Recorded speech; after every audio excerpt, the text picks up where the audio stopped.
Povo de Deus, bom dia. Hoje eu quero trazer uma mensagem sobre a última impressão. Existe um ditado que diz que a primeira impressão é que fica. Mas quantas vezes nós não vamos com a cara de alguém e depois a gente vai conversar com ela e vê que se enganou redondamente? Outras vezes a gente se simpatiza com alguém, tem um convívio com ela e depois ela nos trai, nos fere, nos traz prejuízos e a gente fica com aquela última impressão, que é a que de fato valeu, a última impressão. Você perguntaria, é justo ser assim?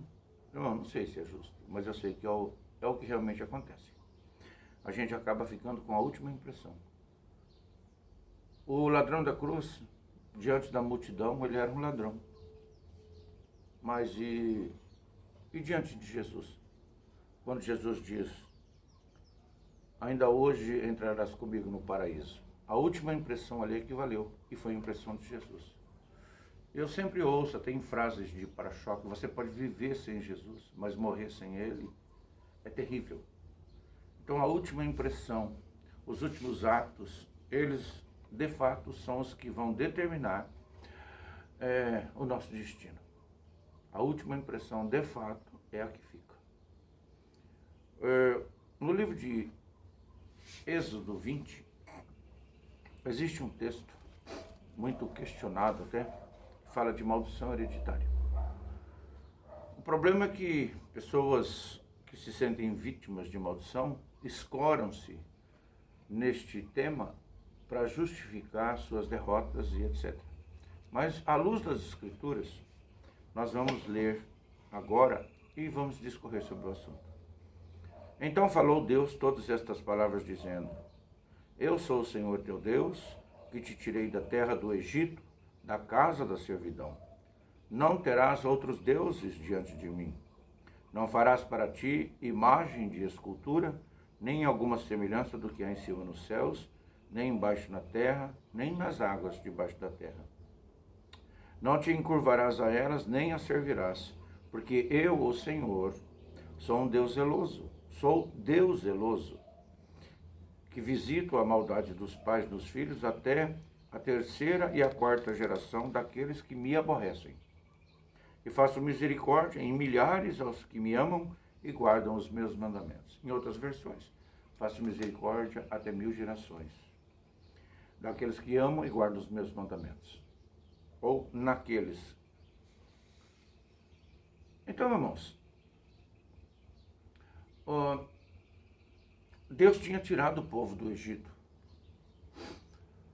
Só que eles ainda idolatravam os deuses que eles estavam acostumados, enquanto eram escravos no Egito. E nós herdamos também a história espiritual e comportamental dos nossos antepassados. Eles são valores transmitidos de geração em geração. Quando nós herdamos algo vicioso, que é maléfico para o nosso futuro espiritual e a nossa vida, enfim, nós acabamos reproduzindo aquilo e colhendo também os mesmos resultados negativos que os nossos pais. Era comum, nesta época aqui, 4 gerações estarem juntos no mesmo terreno. Então tinha o avô, o pai, o filho e o neto. Dava 4 gerações. E ali eles reproduziam o modo de vida um do outro. Então, Deus disse assim que eu vou visitar o pecado dos pais e dos filhos até a terceira e a quarta geração daqueles que me aborrecem.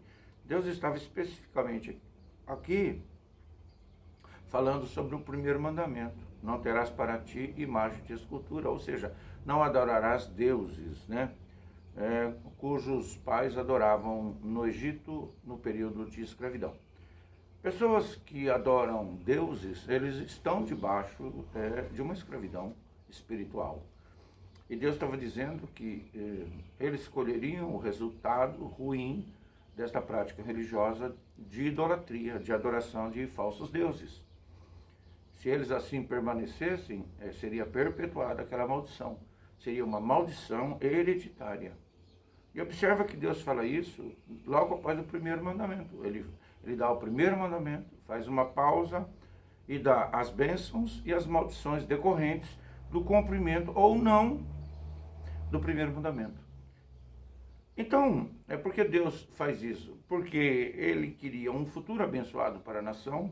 Ele estava criando uma base ali de um povo que haveria de morar na terra prometida.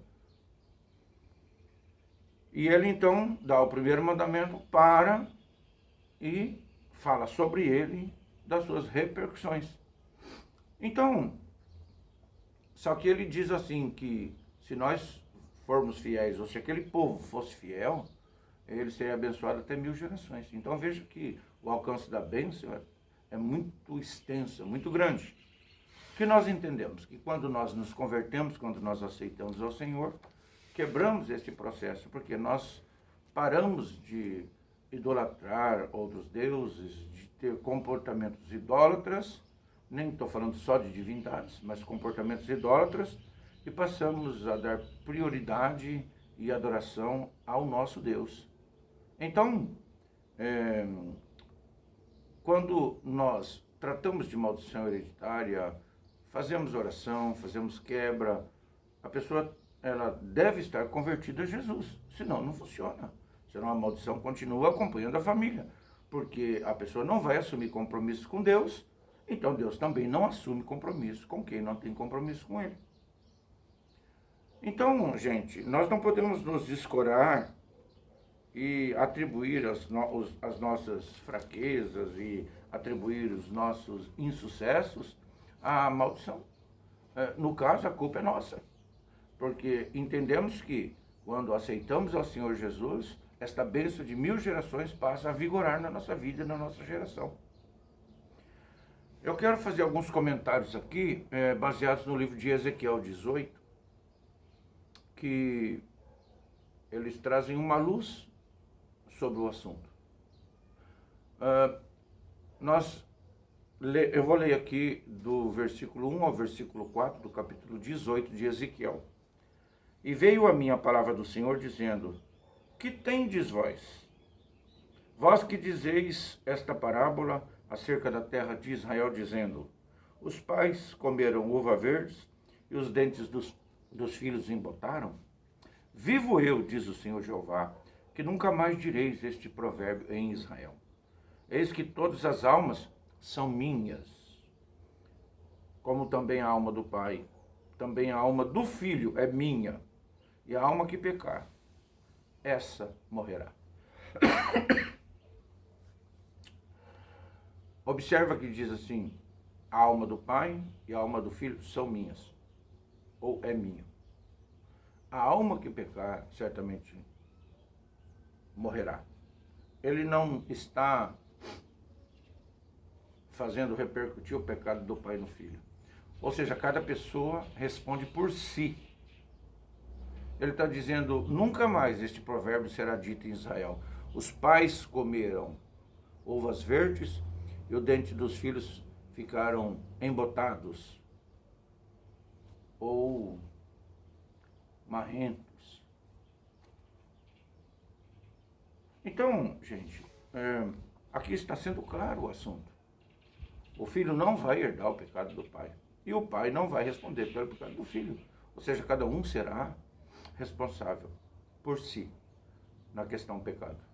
E Deus faz uma pergunta assim: que tendes vós dizendo esta palavra, esta parábola acerca de Israel, dizendo: os pais comeram uvas verdes e os dentes dos filhos ficaram marrentos ou embotados? Deus está dizendo: gente, pensa um pouco. Por que vocês estão dizendo que um vai responder pelo pecado do outro? Essa parábola não pode ser mais repetida em Israel. Indiretamente, aliás, diretamente ele está dizendo, porque agora eu vou explicar o que cabe a cada um. Então, em primeiro lugar, cada um responde por si diante de Deus. Em segundo lugar, versículo 5 ao versículo 13. Sendo, pois, o homem justo e fazendo juízo e justiça, não comendo nos montes, nem levantando os olhos para ídolos. Eu vou estar condensando um pouco aqui. Nem se contaminando ou contaminando a mulher do próximo, nem se chegando à mulher na sua separação, não oprimindo a ninguém, tornando ao devedor o seu penhor, não roubando, dando o seu pão ao faminto, cobrindo ao nu de veste, não dando o seu dinheiro à usura, não recebendo demais, desviando a mão da injustiça, fazendo verdadeiro juízo entre homem e homem, andando nos meus estatutos e guardando os meus juízos para proceder segundo a verdade, o tal justo viverá, diz o Senhor Jeová. Desculpa, gente. Está dizendo assim que um homem bom, ele pode ter a infelicidade de ter até um filho assassino. Olha o que está escrito no versículo 10. Se ele gerar um filho ladrão, derramador de sangue, que fizer a seu irmão qualquer dessas coisas e não cumprir aqueles deveres, mas antes comer sobre os montes, etc., emprestar com usura e receber mais, porventura viverá? Não viverá. Todas essas abominações ele fez, certamente morrerá. O seu sangue será sobre ele. Bom, aqui está dizendo, o pai que fez a coisa certa, porque primeiro traz aquele que é justo, aquele que isso, aquele que aquilo, falando de coisas boas. Depois, no versículo 10, diz assim, se aquele homem justo gerar um filho ladrão, derramador de sangue, etc., etc., o pecado cairá sobre ele. Ele quem? O que cometeu sobre o filho. Porque nós, muitas vezes, criamos os nossos filhos e damos preceitos, damos bons conceitos para ele, damos bom exemplo. E os filhos, às vezes, não respondem do jeito que a gente imagina. Estou dizendo isso por cuidar de gente e ver o que acontece. Nós temos hoje meios de comunicação, internet, escola, faculdades que desvirtuam os bons princípios, por assim dizer. E o pai, às vezes, se sente responsável por não ter dado uma educação adequada. Mas a Bíblia está dizendo que pode um homem justo ter um filho criminoso.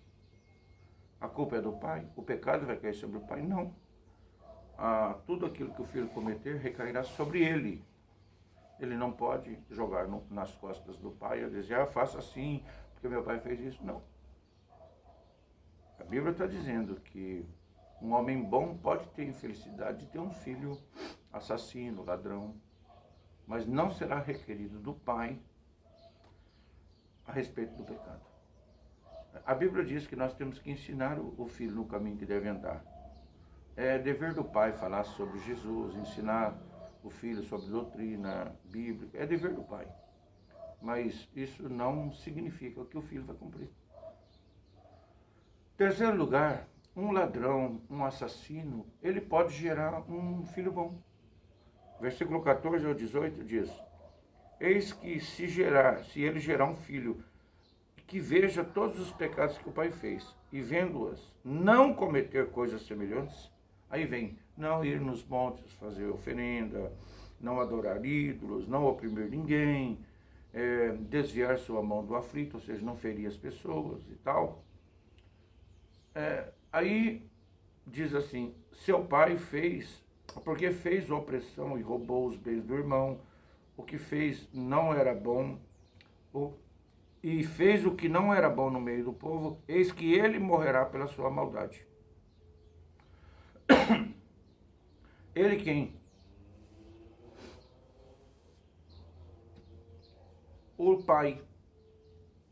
O pai era ímpio, maldoso, fazia errado. Mas ele gerou um filho bom, que não faz igual ele. Então está dizendo assim, o tal não morrerá, versículo 17, pela maldade do seu pai, certamente viverá. O que a Bíblia está dizendo? A maldição da maldade do pai não recairá sobre o filho, porque o pai é um bandido, mas o filho tem princípio. Então o filho não vai pagar pelo pecado do pai. O perverso, tanto o pai como o filho, ele também pode se converter. A Bíblia diz aqui, no versículo 21 ao 23, Se o ímpio se converter de todos os seus pecados que cometeu e guardar os meus estatutos, e fizer juízo e justiça, certamente viverá, não morrerá. De todas as suas transgressões que cometeu, não haverá lembrança contra ele. Pela sua justiça que praticou, viverá. Desejaria eu, de qualquer maneira, a morte do ímpio? Diz o Senhor Jeová. Não desejo. Antes que se converta dos seus caminhos e viva. Aqui entra a quebra da maldição. Uma pessoa que tem uma vida errada, um ímpio, uma pessoa que é má, ela se converte ao Senhor. A Bíblia diz que das transgressões ele não vai ter nem lembrança mais. Deus não se lembrará mais dos pecados cometidos. Então, irmãos, o que nós vemos aqui? Que quando o ímpio se converte, Deus perdoa seus pecados e as maldições são quebradas. Porque a partir dali ele vai passar a viver debaixo da bênção de Deus. Então, o que nós entendemos aqui? Cada pessoa responde por si, versículo 1 ao versículo 4. Um homem bom, ele pode ter infelicidade de gerar um filho mau, ladrão, assassino, versículo 5 ao 13. Um ladrão assassino pode gerar um filho justo, versículo 14 ao 18. O perverso, ele pode se converter, versículo 21 ao 23. E quando ele se converte, então ele quebra esse histórico de maldição. Porque a Bíblia diz que visita o pecado dos pais e dos filhos até a terceira e quarta geração. Que era o tempo que as pessoas praticamente conviviam juntas. Dava tempo do avô ver o nascimento do neto. São 4 gerações. Então, essa maldição ela é perpetuada, porque quando eles estão juntos, era uma prática normal e né, das pessoas copiarem dos seus antepassados, a sua religiosidade, seus costumes. Então, nós observamos aqui que existe possibilidade de alguém se converter e quebrar esse histórico, porque Deus diz, eu faço misericórdia, ou uso de misericórdia até 1000 gerações daqueles que me amam e que me obedecem. Por último, o justo, ele pode virar a cabeça. Uma pessoa convertida, ela pode, com o tempo, se cansar, não sei, ter alguma decepção e não se curar e cair em desgraça. Qual que é a desgraça para uma pessoa convertida? Se desviar. Pessoa que se desvia cai em desgraça. O que é desgraça? A ausência da graça. Versículo 24 diz assim, ó. Mas, desviando-se o justo da sua justiça e cometendo a iniquidade e fazendo conforme todas as abominações que fez o ímpio, ou que faz o ímpio, porventura viverá. De todas as suas injustiças que tiver feito, não se fará memória. Ou seja, tudo aquilo que você fez de bom é esquecido. Não se fará memória. Sabe por quê? Porque a última impressão é que fica. Na sua transgressão com que transgrediu e no seu pecado com que pecou, neles morrerá. Ou seja, independe do seu histórico de bondade. Se você se desvia e começa a praticar abominações contra Deus, a Bíblia diz, você vai morrer nesse pecado e eu não vou nem me lembrar das coisas boas que você fez. Eu estive pensando sobre isso, que uma pessoa que tem uma vida com Jesus, ela serve de inspiração para as outras pessoas. Pessoas que se convertem verdadeiramente a Cristo, elas se tornam exemplos e muitas outras pessoas que observam o exemplo dessa pessoa acabam também buscando a Deus pelo fato de perceber que quando Deus entra na vida de uma pessoa, a vida dela muda. E quando essa pessoa se desvia, ela pode levar após si muitas pessoas que tinham a vida firmada em Deus. E outras pessoas que possivelmente viriam para Jesus, quando vê uma pessoa pilar de uma denominação, de uma igreja, de um ministério se desviando, ela diz, puxa, se essa pessoa, né, que tem vida com Deus, que conhece a Bíblia, chegou nesse estado, significa que Jesus não resolve. Então, irmãos, a queda de um pilar derruba uma estrutura. Então Deus diz, não importa toda a bondade que você fez. Por isso que Jesus diz assim, que pessoas pregam, no dia do juízo vão dizer, Senhor, em teu nome eu expulsei demônio, em teu nome eu preguei o evangelho, eu fiz curas. E Jesus vai falar, eu não te conheço. Porque a Bíblia diz que Deus esquece. Está escrito aqui. Eu não vou me lembrar das coisas boas que você fez. Porque a última impressão é que vai ficar. Você morreu na impiedade. Você desistiu da fé. Você abandonou meus caminhos. E agora vai colher o fruto das suas ações. Então, irmãos, é pesado isso. Mas é verdade. Porque se Deus abre mão destes princípios aqui, a pessoa vive de qualquer jeito. E nós não podemos viver de qualquer jeito. Nós temos que seguir uma norma. E a norma é a palavra de Deus. Se você quer ser feliz. Aventando aqui, desculpa. Se você quer ser feliz, é isso. Eu preparei uns papéis aqui e o vento está carregando. Então, gente, Deus julgará segundo os caminhos de cada um. No versículo 30 ao versículo 32, para encerrar, diz assim: Portanto, eu vos julgarei a cada um conforme os seus caminhos, ó casa de Israel, diz o Senhor Jeová, poderia dizer, ó igreja de Jesus. Vinde, convertei-vos de todas as vossas transgressões, e a iniquidade não vos servirá de tropeço. Lançai de vós todas essas transgressões com que transgredistes, e criai em vós um coração novo e um espírito novo. Pois por que razão morreríeis, ó casa de Israel? Portanto, não tomo prazer na morte do que morre, diz o Senhor Jeová. Convertei-vos, pois, e vivei. Deus está apresentando um caminho, fazendo um convite aqui. Gente, convertam-se dos seus maus caminhos para terem vida. Então vocês vão morrer. E morrer aqui, irmão, é separação de Deus. Ou seja, a Bíblia está apresentando aqui uma solução para a quebra da maldição herdada, das coisas erradas. E nós nunca mais vamos poder atribuir os nossos fracassos aos nossos antepassados. Porque a Bíblia está dizendo aqui, não, cada um responde por si. Você está assim porque você escolheu viver assim. Porque Deus está apresentando uma solução. Convertei-vos, muda a trajetória, muda a vida. E você vai passar a ter uma nova imagem. As impressões negativas serão apagadas. Amém? Senhor Deus e Pai Todo-Poderoso, nos ajuda, Deus, a tomarmos consciência de que somos responsáveis pelas nossas ações. E não podemos culpar ninguém, Pai. Porque o Senhor nos apresenta hoje várias alternativas. E nestas alternativas tem boas e ruins. Eu posso seguir o exemplo dos antigos, errados, e colher as maldições. Eu posso não seguir e partir para o caminho do bem.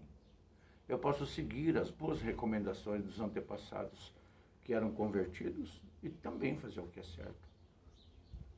Mas também posso me desviar e colher novamente a maldição. Ou seja, depende de mim. Que o Senhor me abençoe e me ajude, que o Teu Espírito Santo seja sobre mim, para sempre iluminar a minha mente, para que eu tenha condições de escolher sempre aquilo que Te agrada. Perdoa, Senhor, os meus pecados, o pecado da minha geração, dos anteriores a mim, dos meus antepassados.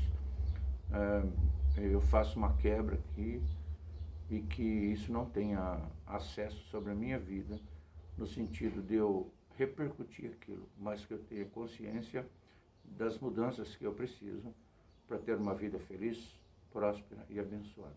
Deus abençoe a você que está assistindo. Tudo de bom. Fica com Deus. Amém.